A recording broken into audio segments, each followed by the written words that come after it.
রান্না বাড়া রেখে আমি।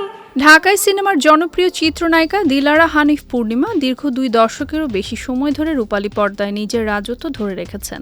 সময়ের সঙ্গে বড় পর্দায় তার উপস্থিতি কিছুটা কমলেও দর্শকের ভালোবাসা কিংবা তার তারকা খ্যাতির দুটি এখনও আগের মতোই উজ্জ্বল।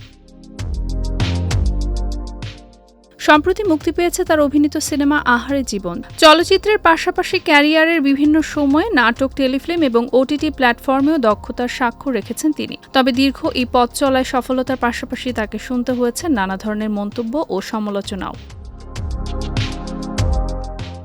সম্প্রতি এক সাক্ষাৎকারে ক্যারিয়ারের পুরনো অভিজ্ঞতার কথা স্মরণ করে পূর্ণিমা বলেন, চলচ্চিত্রের পাশাপাশি আমি একসময় নাটক ও টেলিফিল্মেও কাজ করেছি। তখন অনেকেই আমাকে নিরুৎসাহিত করে বলতো, তুমি সিনেমার নায়িকা, নাটকে কেন যাচ্ছ? মানুষ যদি তোমাকে টিভিতেই ফ্রিতে দেখতে পারে, তবে কেউ আর টাকা দিয়ে প্রেক্ষাগৃহে তোমার সিনেমা দেখতে যাবে না।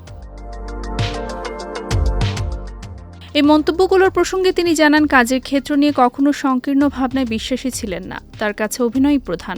এ নায়িকা আরও বলেন, নাটক, টেলিফিল্ম এসব জায়গাও আমার কাছে কমফোর্ট জোন। বিশেষ করে ঈদকে কেন্দ্র করে ভালো গল্প পেলে কাজ করতে ভালো লাগতো। দীর্ঘ ক্যারিয়ারে রিয়াজ, মান্না, সাকিব খান, রুবেল ও আমিন খান সহ দেশের শীর্ষ সব নায়কদের বিপরীতে অভিনয় করেছেন পূর্ণিমা। শতাধিক চলচ্চিত্রে অভিনয় করা এই নায়িকার জনপ্রিয় সিনেমার তালিকাও বেশ দীর্ঘ।